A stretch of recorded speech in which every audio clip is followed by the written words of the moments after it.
آپ نے یہ کہا کہ شہباز شریف صاحب جو وزیر اعظم پاکستان ہیں اور فیلڈ مارشل صاحب یہ شروع دن سے ہمارے ساتھ متفق ہیں، اور یہ نہ وہ ابراہیم اکارڈ کو یعنی پیکٹ کا لفظ انہوں نے بولا کہ وہ پیکٹ کو تسلیم کرتے ہیں،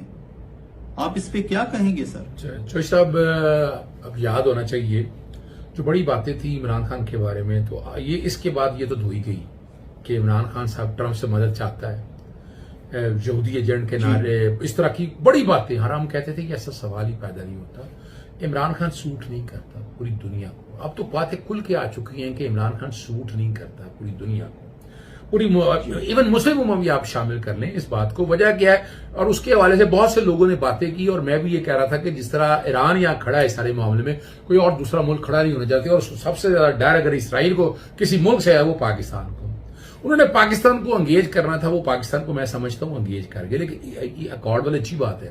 میں نے کسی ٹی وی چینل میں بیٹھ کر یہ بات بڑی واضح طور پر کہی، یہ معاہدہ تحریر کس نے کیا؟ اگر یہ سارا کچھ فیصلہ پہلے ہو چکا تھا تو پارلیمنٹ کو اعتماد میں لے لیتے، پاکستانی قوم کو اعتماد، یہ اچھی بات ہے۔ صلح حدیبیہ کی اگر آپ طرف جا رہے ہیں تو بالکل اچھی بات ہے، یعنی بری بات نہیں ہے، لیکن وہ جو باتیں ساری کہی ہیں کہ اگر اس کے پیچھے ایک بو ہے، اور بو بڑی خطرناک ہے، کہ اگر یعنی عمران خان صاحب کے الزام لگاتے رہے کہ عمران خان صاحب نے 2 نیشن تھیوری کی بات کی تھی، پورا یعنی نہ اقرار اللہ نے پڑھا، نہ ہی باقی بشر زیدی صاحب یا باقی کسی نے نہیں پڑھا کہ وہ 1967 کی بات کر رہے ہیں کہ اس پوزیشن پہ لے کے آنا جو اقوام متحدہ کی قرارداد ہے، آپ لے آئیں، اس میں کسی کو اعتراض نہیں ہوگا۔